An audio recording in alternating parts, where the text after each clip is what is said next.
Good evening, all. Thank you for joining. I am empowered to be adjoined with our Spanish friend of spirituality, our co-traveler towards the path of devotion. She's also she's also the author of a book. You are a creator of yourself. This book is doing very good on Amazon Kindle, and I am highly empowered, feeling so blissful to introduce her to you. She had been my friend as far as meditation is concerned, yoga is concerned, and the science of Advait, the non-dual, is concerned. Most welcome, Millie, for joining the spirit tonight. नमस्कार आयुष, आप कैसे हैं? नमस्कार. सब प्रभु की कृपा से हो रहा है. I am under the blessing of God. So are you? Yes, absolutely. So, before diving deeper, I would like you to introduce your book to the viewers and tell us what is it all about. Okay, all right. Long story in a nutshell. By training, I am a psychologist. I have an MBA in Master's in International Business Administration and French Philology. But life took me elsewhere, and I ended up being manager and director of the Spanish Space Research Program. The beautiful job which I did for 20 years, only to find out that I was not a happy person. And then I had a very serious health condition. I was about to go paralytic from the neck down, paralyzed. It was surgery, yes or yes. And something inside, I think it was God that moved me, that said, no, there has to be an alternative. And I discovered the power of the mind. Power of the mind. So, is this mind connected with the ego, or is this mind connected with the self-esteem? No, it's the mind connected with God. It's neither ego nor self-esteem. It is the mind connected to the universal consciousness. It's the universal consciousness. So when the mind gets connected with the universal consciousness, does it lose its own identity, or does it remain the same mind, or the no mind? No, it's the non-mind, and it's the all-powerful mind. It is the mind of God acting through you. Contrary to the neurosurgeon forecast, I was completely healed. Completely. Great. So did you follow some guru, some mentor, or were you directly connected with the Shiva? It's a very good question. I think that subconsciously, I was already being led by Shiva, by Shankarji. But I came across different mentors. I took different courses, and I followed through a number of rituals and exercises like affirmation, visualization, and I became healed. When that happened, I looked back at my life. I had a very prestigious job, top government official, and I realized I was not a happy person. I was not connected with my soul. And this was very shocking for a European. I walked out on my life, and I followed my heart. And where did I go? I went to India.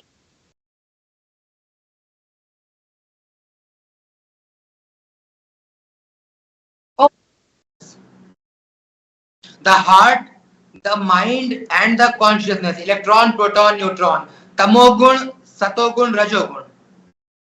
I think the mind is an instrument which, if used properly, leads to the heart. And the heart is the bridge that connects us to universal consciousness, which is consciousness. We really are. So for you, Shiva had been the universal consciousness, or your consciousness that you felt in your individuality, in your solitude, or you found Shiva as collective consciousness of this universe? I think I found Shiva and discovered that there is really no such thing as individual consciousness.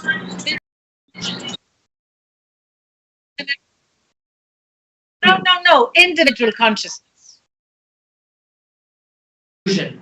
Yes, yes. Today quantum mechanics says the Nobel Prize in Physics in No. 2023 says in Yes. 2023 says that this world is an illusion. I started out very much on the spiritual path, but I'm also, as a psychologist by training, I have a strong scientific streak, and I very early ventured into quantum mechanics, only to discover that there is no such thing as a subjective experience. Everything, by definition, is subjective. The observer, the one that determines, right? So forcefully, there is only one truth, and it's one duality. Everything else is Pa- without. Everything else. Pardon, your last line I couldn't hear. So yeah, I'm saying that that there is only one. You know, if my basis of departure is non-duality, it is non-duality. Then any and every other opinion of its own way falls. It's an illusion. Here I have to say something. Gee. Even when we are non-dual with the God, sometimes as a bhakt, as a devotee, we come like a non-dual, I mean as a devotee and God. Despite we know the fact that eventually we are non-dual, Advait. Yeah, I mean, yes, of course, because at the end of the day, we are pure consciousness living in a human body, having a human experience. Which are the authors, the mystics, the philosophers, the rishis you would like to introduce who have played a great influence and who have impacted you deeply? Most definitely, Ramana Maharshi, Swami Vivekananda, the teachings of Ramakrishna. I think, yeah, gee. And then I am, well, you see, I live surrounded by books. I'm a lover of the poetry of Kabir, Rumi. Oh. Awesome, yeah. Mind-blowing. Yeah. So how has your book bridged the time gap between the rishis, Kabir, Tulsidas, Khalil Gibran, Camus, and your book in 2024? How has it bridged the gap?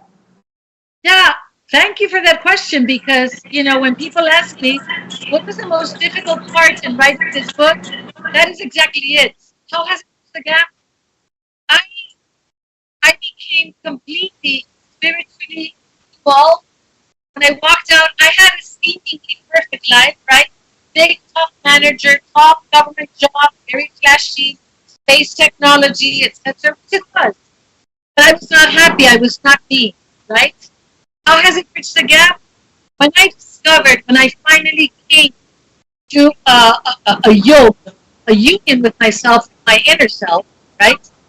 That the world has to know about this.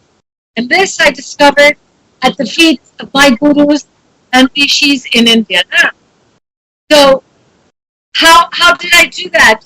My big intention, my greatest effort to write this book was, how do I compile all this knowledge and put it into simple language, very simple language that can be understood in 196 pages.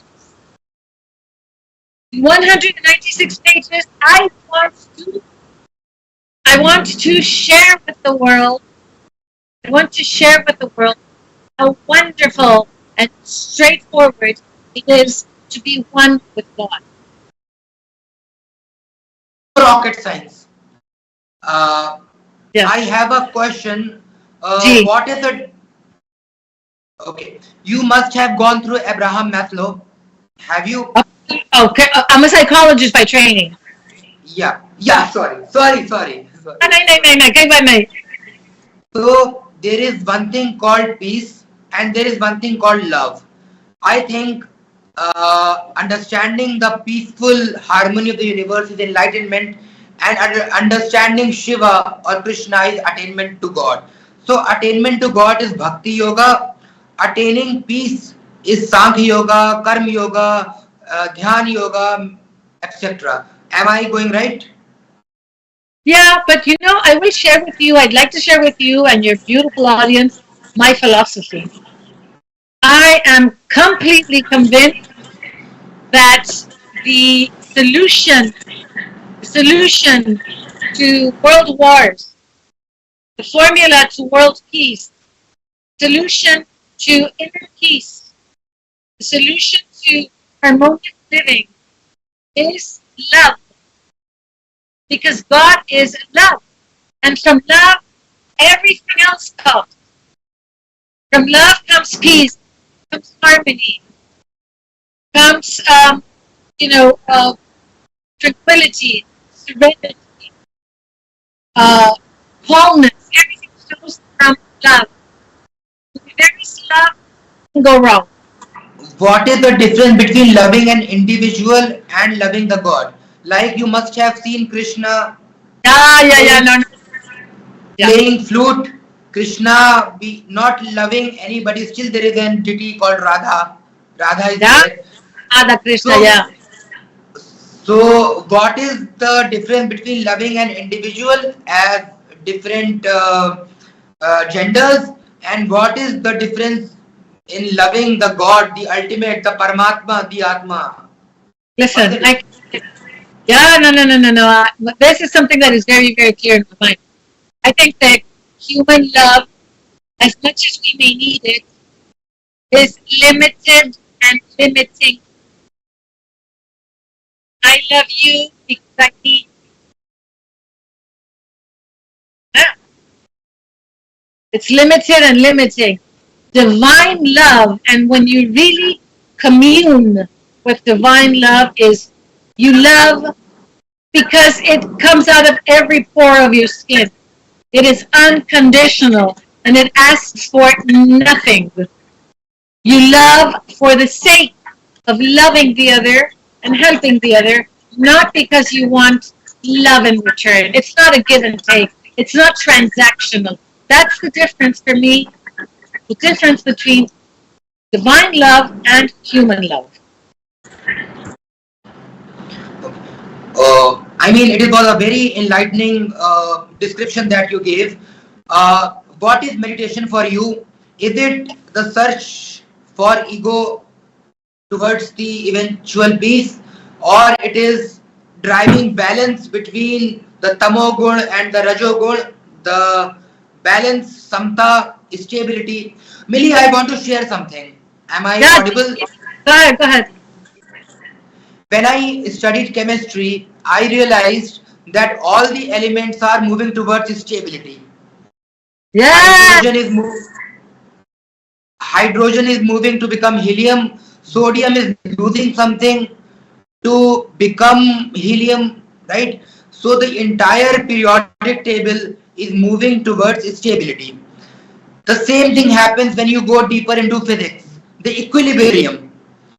If you have studied about Dr. John Nash, if you have watched the movie The Beautiful the Mind, mathematician. Yeah. he also said that it is all about stability. So how much has your meditation given you stability? What was the role of India? What was Correct. the role of India? Okay, this is a twofold question. Let me speak first. Role of India. Okay, when I left my top level job and I went to India, I initially was there for going to be there for 2 months. I went to Low, small village in Kerala, and something in my heart, that's why I said that Chandraji wrote me. Something said, you must go north. And imagine from the standpoint of Kerala north is India is like this. Huge. But for me the north The people who don't have that much money, who are in Spain, who are in France, who do not have that much money to visit India, what do you recommend for them? would I recommend? Well, in this day and age when information is global, if Where there is a will, there is a way. You really want. You're so really searching for something, you know, get on that computer or that mobile, Google it, and you will find. You'll find literature, you'll find videos, you'll find a lot of information. But coming back to the original question, I was in Kerala and something broke north. And for me, north, why? I don't know to this day, because Sanadas. So I know that Shankarji broke me there. Second part of the question that you asked was meditation. Now, I was like, a top level executive, stress, running here and there, blah. And for me, meditation was like discovering true essence of life. It's like this piece.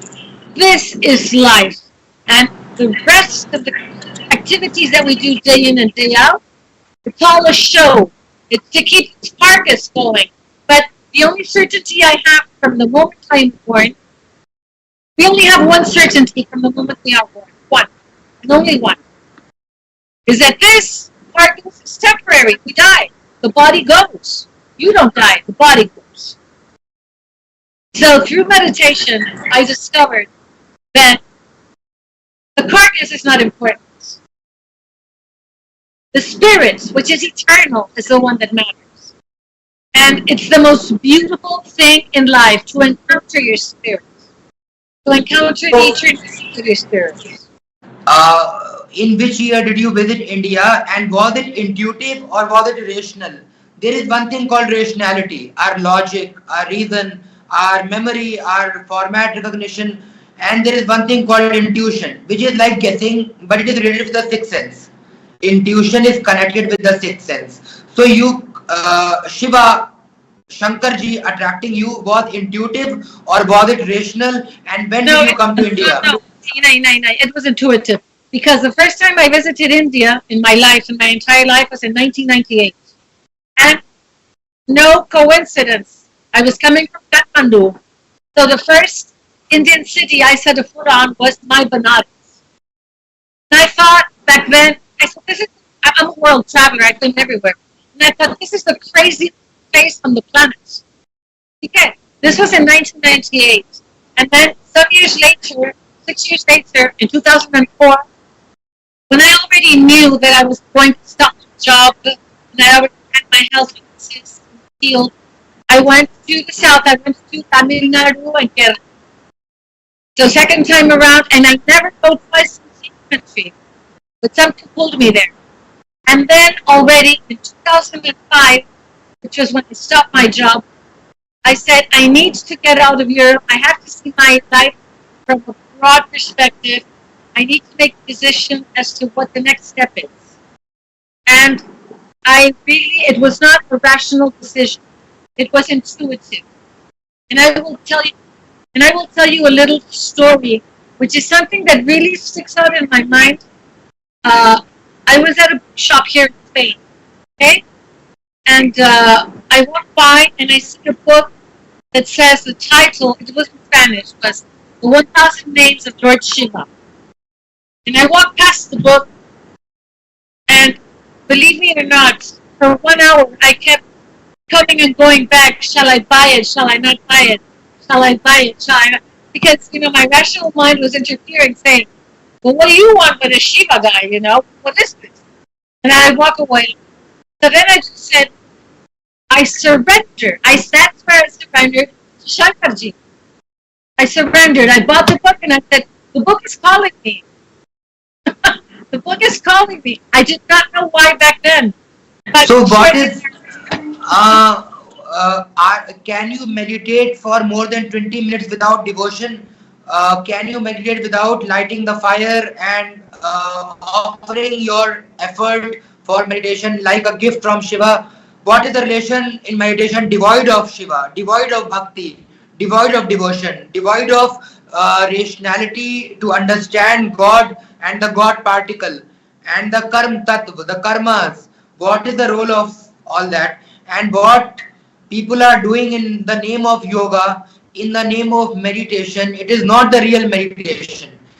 Real meditation involves surrender, like you said. Trahimam Sharnagatam. So, what is the role of devotion? I mean, for a devotee devoid of devotion to a deity like Shiva or Krishna and meditating for more peace, for relaxation, for mundane and materialistic successes? Okay.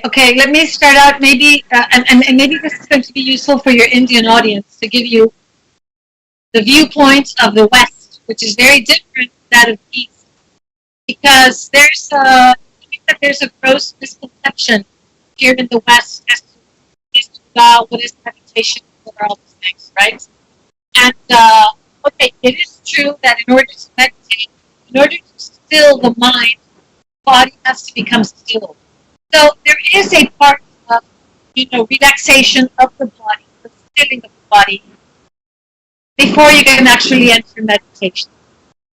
But I think that, and this has also been my experience. When I began meditating, I wasn't aware of the fact there was an element of devotion. It was because I think that that's a natural evolution, now. Because when you begin to meditate, it's like you're looking for something. When in reality, everything we are looking for is already given to us. It's only buried under layers. Here I have a doubt. Yeah, can I finish? It's only buried under layers upon layers upon layers of limitations that we impose on ourselves.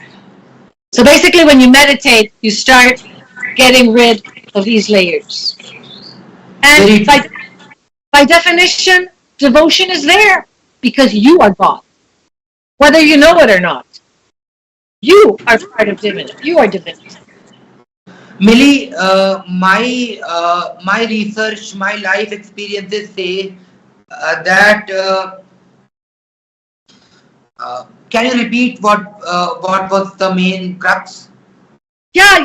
I'm saying that when you begin to meditate, right? Okay, first you have to relax. But what I'm saying is that because you are divinity in essence, you are the universal consciousness.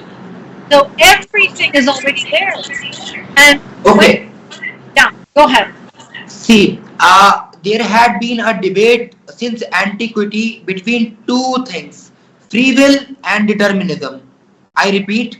Oh, yeah, freedom and determinism. Yeah. Free will and determinism. As much as my research of the Bhagavad Gita says, we are free to choose the God, nothing else.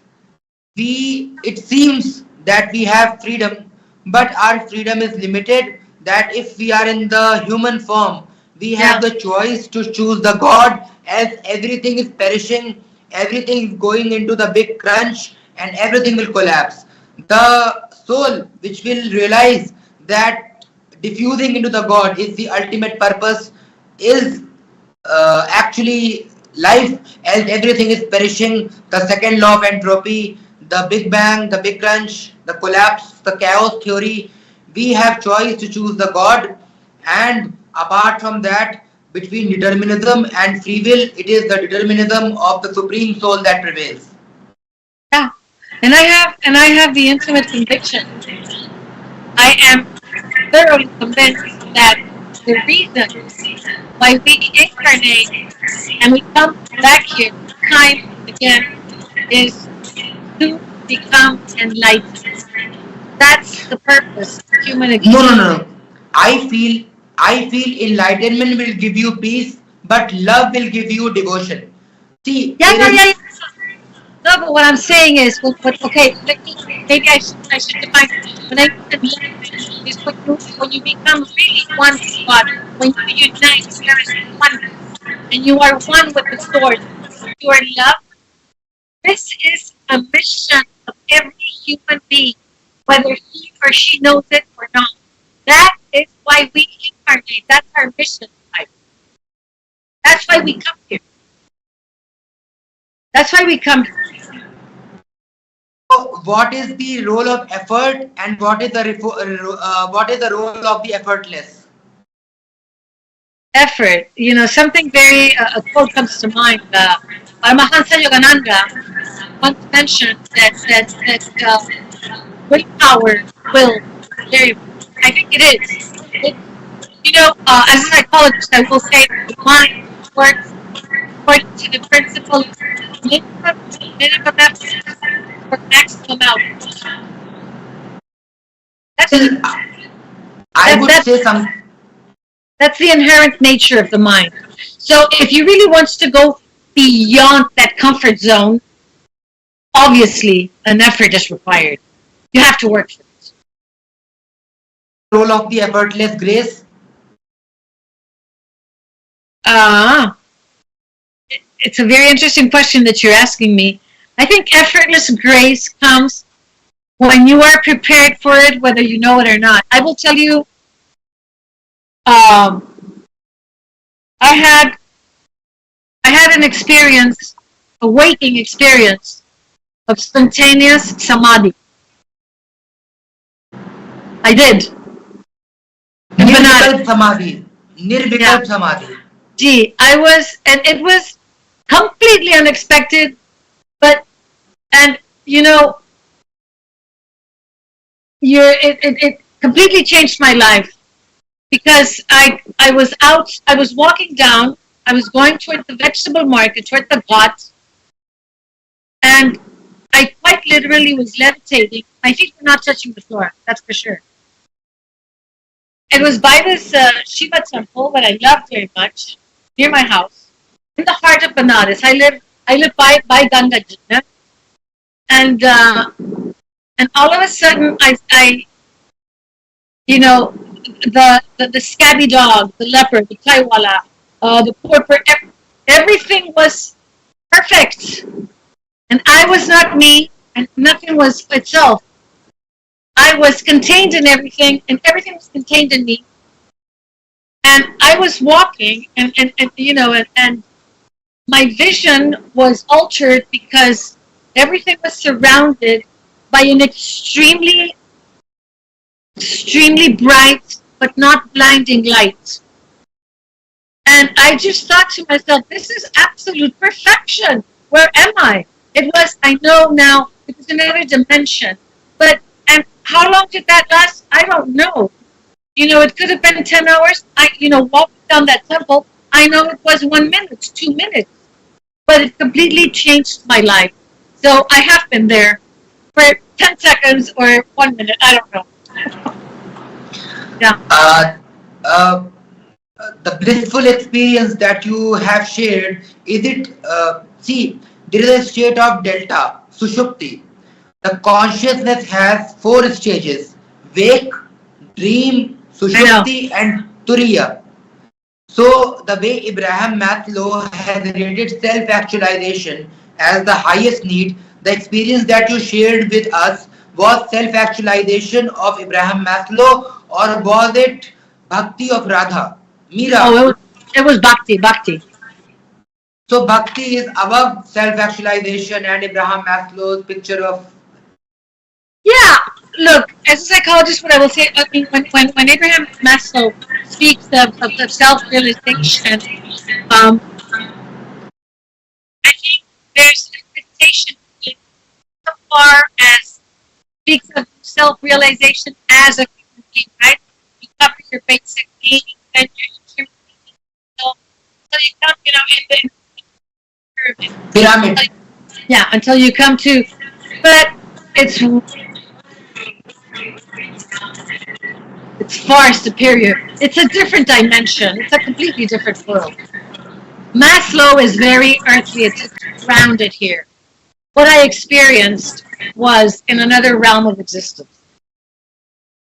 Well beyond. I would like to ask you that uh, what is the role of reading spiritual texts, and what is the difference between techniques of meditation and meditation? There are techniques of meditation like vipassana, like dynamic meditation, like focusing, or and there is something where there is no technique. like J. Krishnamurti and UG Krishnamurti, Yeah. they Another one of my favorites, Jai who Krishnamurti. Jiddu Krishnamurti. Jiddu Krishnamurti. So He Jiddu was, Krishnamurti, but he was tough. He was a tough one, huh? hard nut to crack. Hard nut to Yeah, crack. yeah. Strong ego, huh? Strong ego. You know what? J. Krishnamurti denounced the gurus, the mentors, the techniques.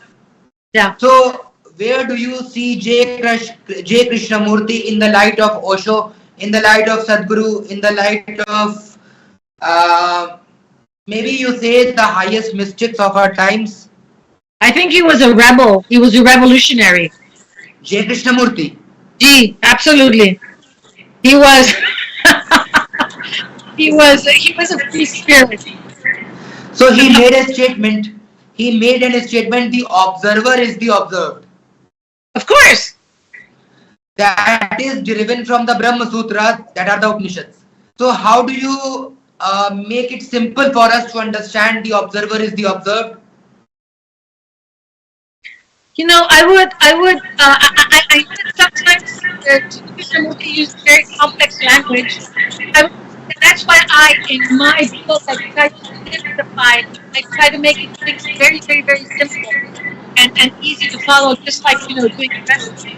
But I think that what he's trying to get at is like, you are born perfect. You are born enlightened. You are infinite. It's a matter of removing all these layers and layers and layers of meditation, right? So is meditation? Personally, I will speak from personal experience. I think that at first, when you begin, you may need some sense of direction, you may need some guidance. Now, if you ask me, is there a perfect? It is impossible for two people to think or see things the same way. Because you are filtering reality through your mind. I am filtering reality through your mind. If I show you this is different. Same thing happens with meditation. It's like, I think that at the end of the day, everyone that is a meditator, like you and me and millions of people, thankfully, around the globe, we start out like following this one and following the other one, but at the end of the day, you find your own path, isn't it?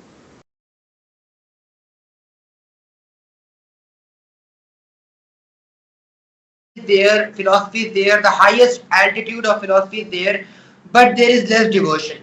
When I read Osho, Yeah. you must have been familiar with Osho as well. I know him very well. So people say that Osho is full of paradoxes, he is full of contradictions, but I think these are the contradictions that seem opposite, but they are actually non-dual. Contradiction is the part of reality. That he made meditation and so many other things, he popularized them and made them available to mainstream people. Meditation has been misused a lot.